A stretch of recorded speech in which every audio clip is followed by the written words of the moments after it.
is. Okay. Я с Артемом, я с Артемом. Я специально офисер утонул новый, чтобы быть здесь. Okay, guys, we are on live. Again, I just want to say welcome to all of you guys one more time. You guys remember, first of all, before we do begin, where's Jack? Jack, you working or you listening? Jack, I want to pick on you today, if you may. Richard, you left yesterday. Richard, I gave everyone a challenge. I want to see how many people are going to start wearing kippot. I just want to see, again, if you're not comfortable speaking about it, no problem. I don't want to chas v'shalom, put any pressure. But I wanted you to see if it's hard for us to do what's right or not. We want to speak about girls, we want to speak about food and all these things. No, it doesn't have to be now. Avi, how are you? Welcome. Where did Jack go? Jack, you want to answer my question or no, Jack? Yes, sir. Talk to me. Do you think it's easy to put on a kippah every single day, at least when you're in your house?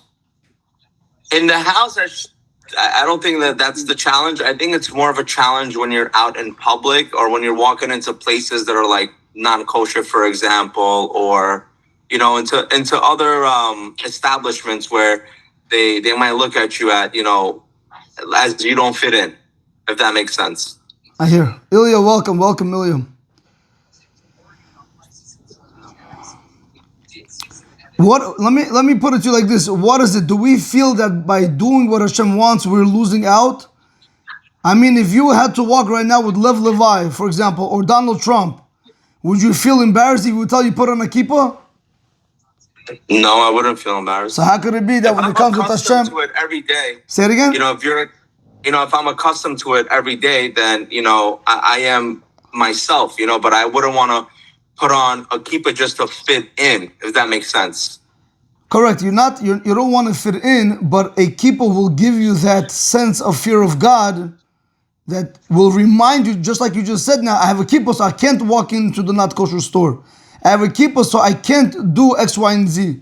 That's going to remind you. That's going to be like your reminder. But Rabbi, I got to tell you, you got it. You're next. I know you're worried. You got to stop biting your nails, man. Go ahead. I see Jewish men in establishments where I don't feel it's appropriate that they're wearing a kippah because of the environment that they're in. But again, that's their character trait if they want to wear the kippah while they're in these type of places. Okay, One, for example, being a strip club, in the casinos.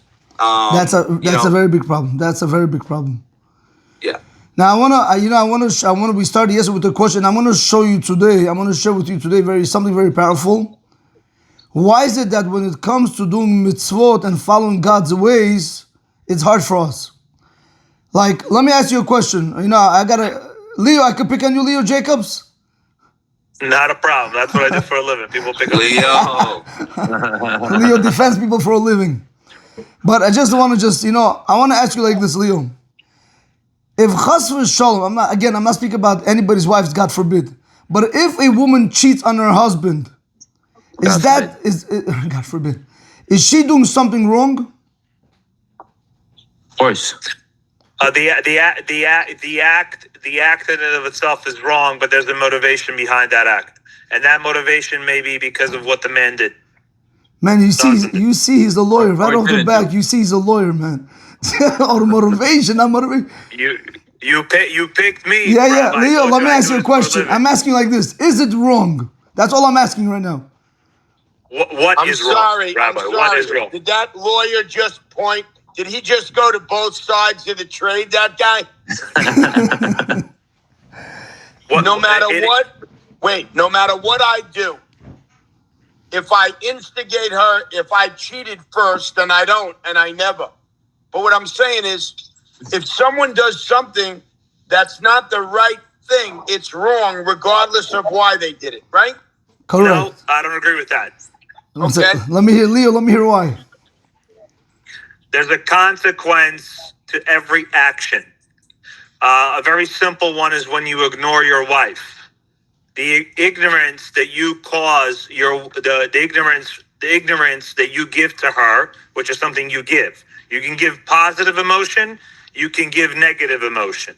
At all times, you are giving something to someone. I'll say it even more graver, which is more bad, more horrible, is when you give neglect to your children. If you give neglect to your children, the caretaker becomes the father. Okay, the plumber becomes the father. The person becomes that father figure. So ignorance causes a grave reaction. Now, the action that the person is going to take is a betrayal. They're going to betray. Correct. Right? They're going to betray you. And the reason they're betraying you is because that is their way of dealing with it. It's kind of like doing cocaine or drinking alcohol, you going out and cheating. What you should instead do is ask Hashem, right? What can I do? And Hashem always says, pray. You have to pray, right? You have to pray. You have to go to your rabbi. You have to go through therapy. Difficult to achieve because those other things, such as cheating, alcohol,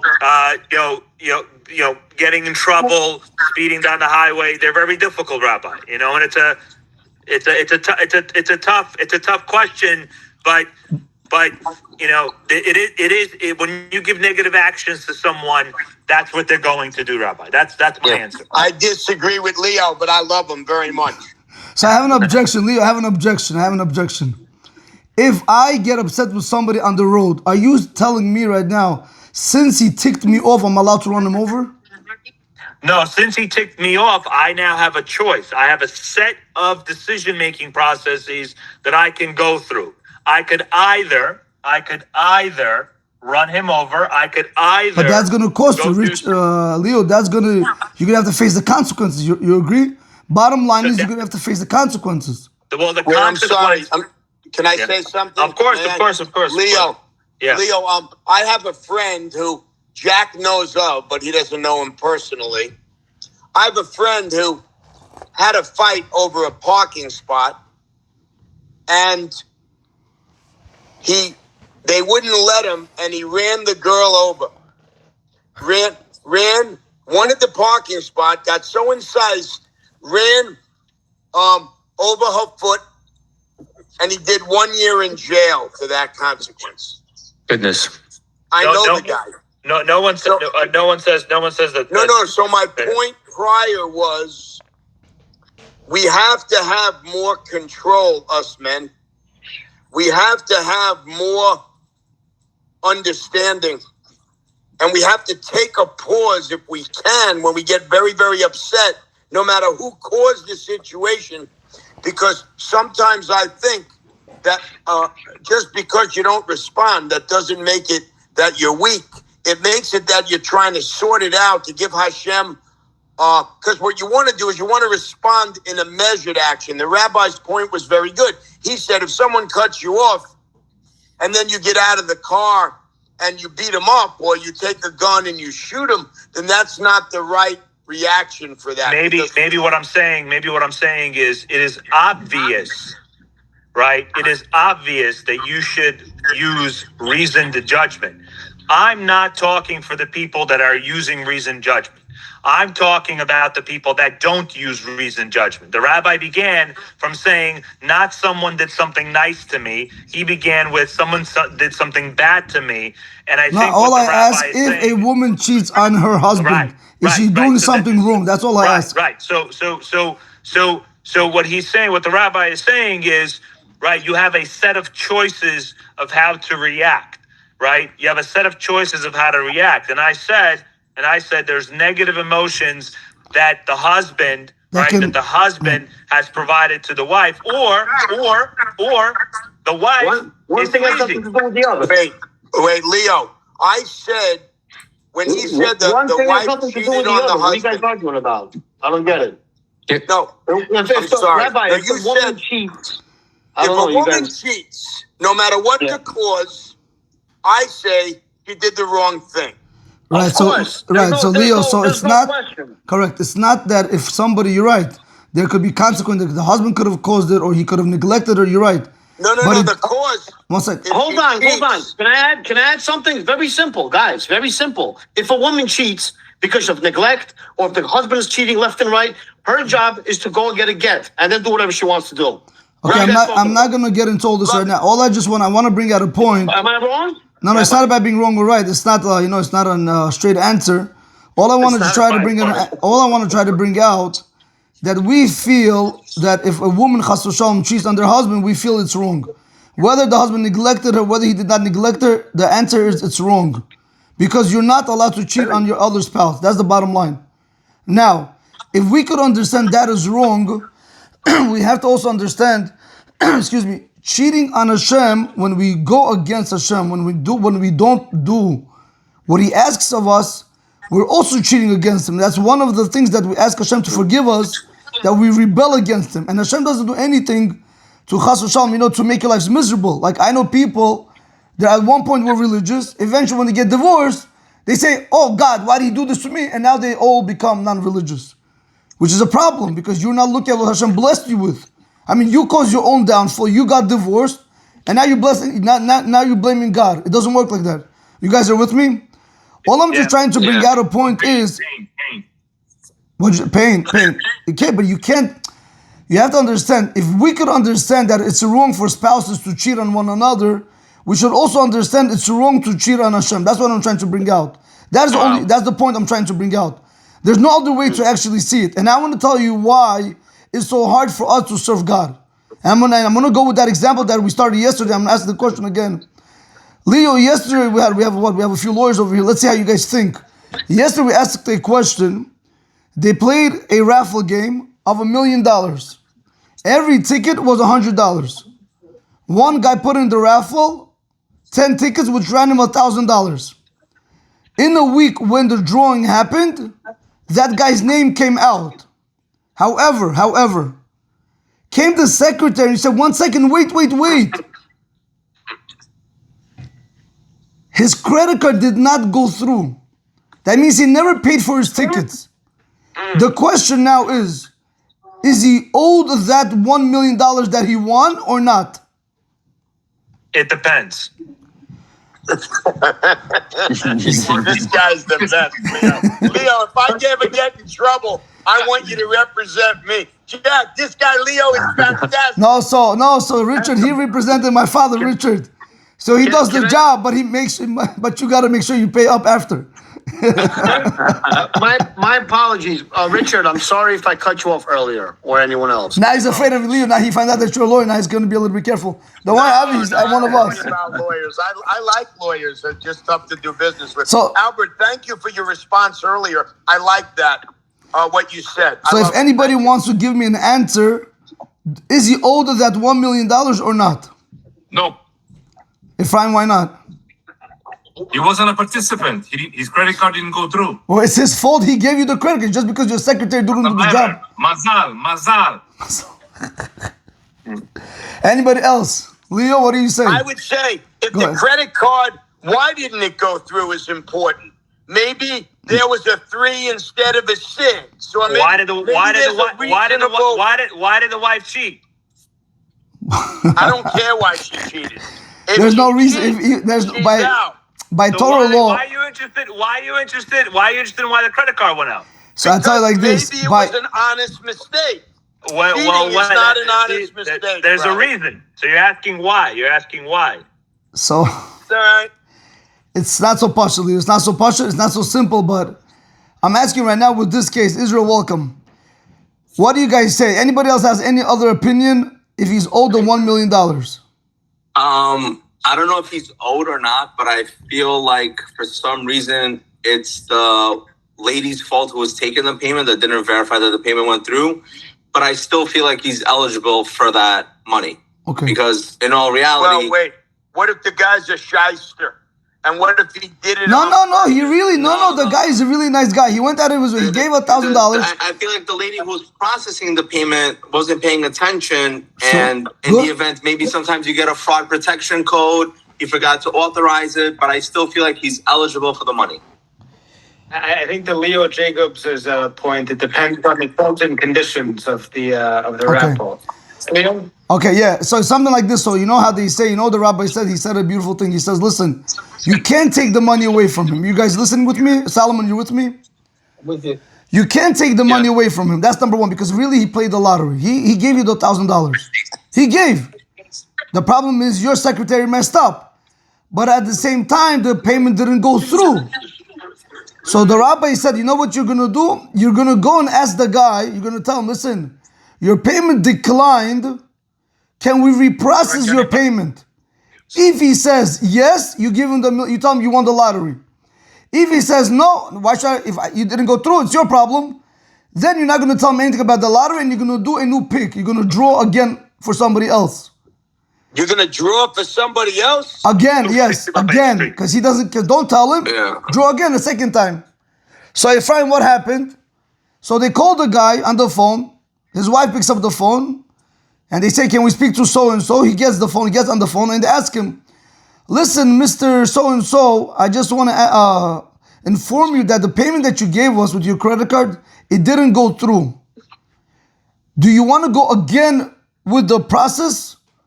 So the guy said, I don't know, why didn't my payment go through? I give to hundreds of yeshivot, I help a lot of people, never once did I have this problem in my life. So he says that means if the payment didn't go through to you, that means God didn't want it to go to you. So no, I do not want to give you the money because it's your problem, not my problem. So on the spot, he just lost $1 million. Leah, are you with me? Rabotai, it's a real story, but I'm not just saying it just to say it. Now I want to show you something very important. When they called this guy, what did he think in his mind they wanted to do? Take advantage of him. They not take advantage, no. When he got the call, Double charge him. No, not double charge him. Why? He thought that they're coming after him to take money from him. So he's like, if you're taking money from me, why have to give you? So he felt something's being missing from him. Take it from me. I don't want to give again. He was willing already. He was giving himself. No, but when the call was made, he thought, you know how it is when people call you, Jack, they're taking money from you. What? Once you feel they're taking something from you, automatically you say, no, okay, fine, I'm not giving. Yeah, but that's a human nature to be in self-defense. Correct. So the Torah teaches something beautiful. The reason why we can't serve Hashem without a problem, the reason why it's hard for us, because when God asks us to do something, we feel Hashem is taking something away from us. Our freedom, our liberty to do whatever we want. But little do we realize that, no, it's like that lottery guy.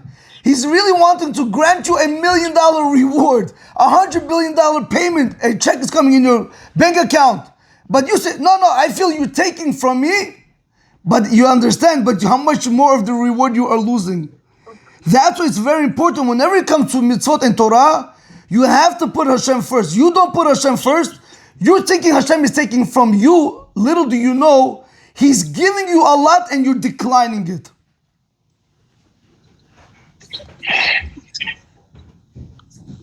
So just have full faith in Right. the process. It's, you know something, when it comes to serving Hashem, one of the things it's very hard for them is because they don't really understand, they don't really believe that there is a next world. They don't believe.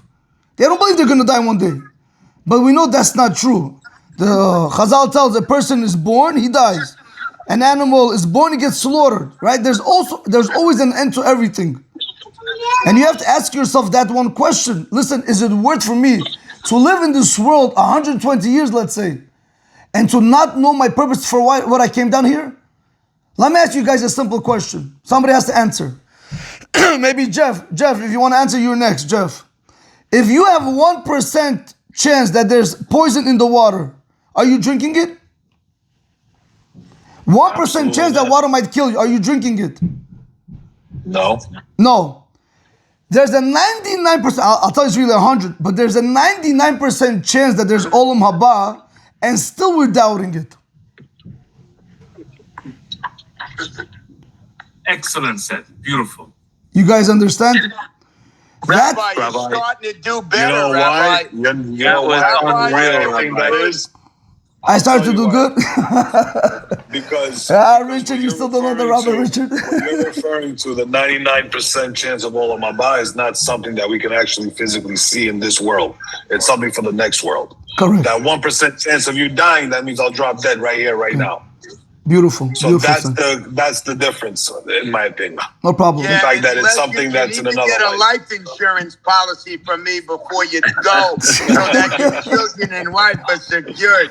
Wait, I got a question, Rabbi. Yeah. So what you just said is, if someone is entitled to the money, then Hashem will find the way to get the money to the guy. If he's not entitled to the money, then it's all about Hashem. That's your point, right? Correct. The Talmud brings down that from Rosh Hashanah to Rosh Hashanah, your money is already decreed. How much you're going to come in, how much you're going to come out. Everything's already decreed. Correct. But there was a stronger point I was trying to bring out, Richard, that whenever we are asked from Hashem to do something, don't feel that He's taking something away from you. Feel that by giving you that opportunity, He's allowing you to get much more reward. Got it. But That's like Richard. That's like your congregation. Richard, that's like your rabbi, your congregation saying, "Hey, make X, Y, and Z donations for a certain period of time." You know, God is giving you a message like, "Okay, make this donation here, but on the back end, I'm going to reward you with 3x or 10x." You see what I'm saying? That's like when I go to Ruben, I say, "Ruben, can you donate $1 million to me, please?" You know, God is going to bless him with 10 million. But it's not the show. What does he say? That's the real question. What does he say? Hashem. No, but in areas pertaining to money and sex, it's very, very hard for normal men, Jewish or not, to sort it out in areas pertaining to our pocketbook and our romance needs as men. It's very, very tricky and difficult, those two areas in life.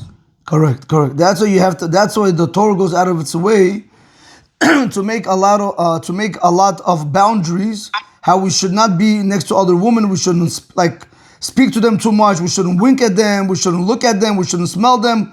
You shouldn't build a conversation with them. You shouldn't build a relationship, because once you have an opening, you can't. It's very hard to stop. It's almost impossible to stop. I'm going to tell you one story before we conclude. There's a story in the Gemara. I don't really remember the source, but the story is that there was a rabbi by the name of Rav Amra. He was a very big rabbi. They found around 5 to 10 captive girls, very, very beautiful girls. And they said, where are we going to leave them? Because they're so beautiful, we're afraid even the religious people can go ahead and sexually abuse them. We don't want them to be raped. We want to be able to return them to their parents the way we got them. So they said, there's a big rabbi, Rav Amram. We go to his house and we're going to ask him what to do. So he had in his house 2 separate sections. One where he used to learn, and one where his students used to learn, like 2 separate, like you have a dining room and a living room. So they said so he told the people, you bring me that ladder, which required 10 men to pick up the ladder. If you guys remember back then, it was not like today you have stairs, you just go up. They had real ladders to go up to the attic.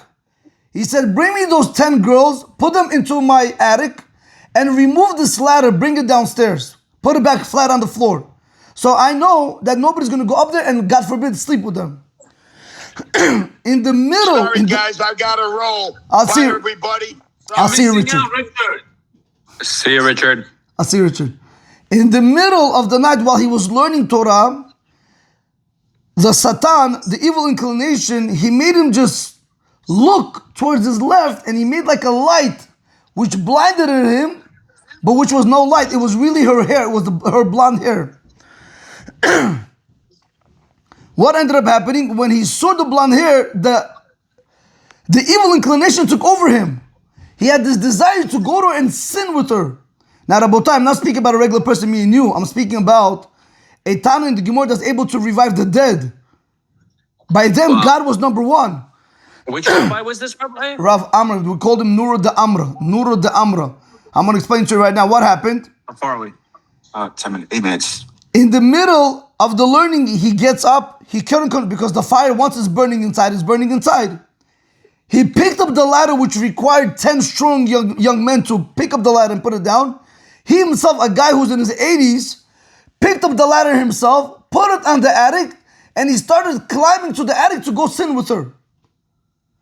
As he was walking up, walking, he wanted to stop, but he couldn't, it's just too hard. As he was going up, one of his tzitzit, the fringes that we wear, slapped him right in his face. And then he remembered the mitzvah of lo tatru, not to go after your heart, not to go after your eyes. But the problem is, once the evil inclination takes over, it takes over. You can't control it. Until you don't do what you have to do, you can't stop it. So now as he's walking, Leo, he started saying, he says in Hebrew, there's a fire in Nur, there's a fire in Amra's house. There's a fire in Amra's house. He can't control him, and he's just screaming and screaming. And at the same time, he's going to make the sin. Right before he reaches to go to be with her, the students run in with buckets of water. Where's the fire? Where's the fire? They see no fire, but they look up and they see the rabbi. They say, Rabbi, ooh, were you, Rabbi? What are you doing? He says, don't ask what I'm doing. He says, you guys just saved my life. I almost sinned with this girl. He says, Rabbi, but how? How can you do such a thing? You're a big rabbi. You just embarrassed yourself in front of everybody. Now we know who you are, chas v'shalom. The rabbi said, number one, I'd rather be embarrassed in front of you than to be chas v'shalom embarrassed in front of God. Number two, they say you learn from this story that there's the next world, because why else would he embarrass himself? He said, because of you, you guys put out the fire in my heart. This is one of the reasons we never allow a man and a woman to be secluded in one place. I don't care who you are. I don't care who she is. Missing teeth, no teeth, yes body, no body. The Yetzer Hara has the capability to make her beautiful and make you strong, and there's nothing what to talk about. That's why a person has to be very careful. There are a lot of Rabotai, I know as a rabbi, without exaggeration, Rabotai, there are many stories that come to my ears where guys were with their secretary, secluded, and they were cheating on their wife easy a year or two. That's what they tell me, which I don't believe. It's probably even more. But that, Rabotai, is because you don't trust yourself. You don't trust yourself with another woman. Unless you have somebody else there, you cannot be alone, because this is the power of the Yetzer Hara. He'll take any big rabbi and make him sin.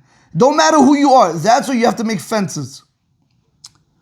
Wow. Hey, Rabbi, that was great. But to me, it sounds like more of like a validation. Like they're trying to validate some type of hole when they're cheating like that. When people cheat, they're trying to validate some type of hole? Like a void. You know what I mean? Like they're missing some sort of attention or something. Yes, like Leo wants to say, and I'll tell you the honest truth. The problem is today, you're right. The reason why they're doing it because they're looking for some form of excitement. They think they're gonna find it in the other end. You understand? They think their husband is not good enough, or he thinks his wife is not good enough. Little does he know, just wait until you cross the other side, you'll see that there's nothing there also. You ever see a child, you come to a child and you tell him, come, I want to give you a candy. But you don't want to give him a candy because you have no candy. But you want to kiss him, no? You want to be smooched with him. You want to just give him a hug because he's so adorable. You say, come, I have a candy. You show him that I have a candy. He comes to you, no candy. That's exactly how the Yetzer Hara works. He says, come. Come, look at her. She's beautiful. Go do the Avera. Once you do the Avera, how do you feel? Like garbage because there's nothing there. That's why, Jack, even if you want to tell me she wants to go ahead and fill in that void, she should go ahead and she should connect herself to Hashem. If you ever feel any type of void in your life, people won't be able to help you, guaranteed. Only Hashem can help you. Whatever you need, you speak to Hashem. If she has a problem with her husband, she should speak to her husband. And I'm going to tell you, I'm not going to say the name of the rabbi. Majority of the problem, I'll be straightforward with you guys. This is live, by the way, and I don't care. Majority of the problems that we have today in divorces is not because of my mother-in-law and his mother-in-law and her sister and her brother, and because the husband does not make enough money. Say it again. Social media. No, it is because the husband and the wife, they're not sexually active in their bedroom. They don't make themselves happy the way they're supposed to. You know, she comes in like a babula, like all beat up. I'm done. He comes in, he's done. Okay, so you're both done. But when you go to somebody else, she ain't done. She's like fire. You're fire. You gotta bring that fire back into your life with your wife. You know, that's why sometimes it's better to call your wife your girlfriend, Bilin. When you have your wife as a girlfriend, you loved her. Sometimes she's your wife, you don't love her. How's that possible? This woman that does everything for you, you don't love her. It's unbelievable. That's why all the problems stem. Very true. All the problems stem from the bedroom, Rabbota. I'm not going to tell you the name of the rabbi. Believe it or not, ask them how many times they have relations in a week. How many times in a month? I ask them these questions, my ears go, my hair could stand. Once a month. 3 times in 5 months. What does that mean? Of course you're gonna have problems in the house. If a woman, that's what a woman needs. A woman needs love and affection and attention. You have to speak to her. You have to be emotionally connected to her. But the main thing, whatever, and I'll tell you like this. When a woman comes home, she shouldn't be like a shmata, like a, what do you call it? Trapka, right? Like a rag. She's supposed to be beautiful. You want to be able to come home. There was a Tana in the Gemara said something beautiful. He used to come home. His wife used to dress up, makeup, perfume, clothes, make herself beautiful. And then they said, Rabbi, your wife dresses like this? It's not normal. So the rabbi said, my wife is smart. By her dressing up this beautiful, she keeps me away from other women. You understand? When your wife is attractive, you only keep your eyes on your wife. But if every time you come home to your house and your wife is in rags and always tired and always screaming and always complaining, yeah, you're not going to be attracted to her. What do you want me to tell you? Same thing versus vice versa for the guy. You coming home with the positive energy. How are you guys? You know, hug, kiss, whatever it might be, Rabotai. Do whatever needs to be done in order to make them happy. Once they have that happiness, you're not going to have these problems. No, but nobody's going to tell you this. You understand, Jack? Nobody's going to tell you that the bedroom is the problem. Oh, tvoya mama. Tvoya mama. What's your mother have to do with anything?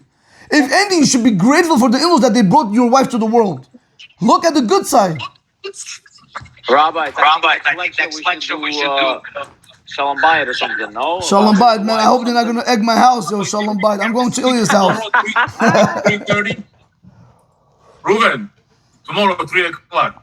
No, I can't do it. Rabotai, 5. I cannot do it. No, tomorrow I cannot do. Tomorrow Shabbat. Guys, tomorrow I have to help my wife. What do you think? I just did? House, Rabbi. No, I can't. I can't. Go, 3 o'clock. Давай, 3 to 3:30. Давай. No, I can't. I'm sorry, I can't. Anyway, guys. We know where you live. Ruben told us your address. No problem. Anytime you guys are welcome. We have a base room to learn Torah, no problem. Okay, guys, I'll see you. I love you guys. I'll see you. Have a great day, guys. Rabbi, Shabbat Shalom. Leo, have a good one. Jeff, everyone else. I'll see you guys. Gotta run. Sorry. Bye, Rav. Thank you. Bye, guys. Bye, Leo.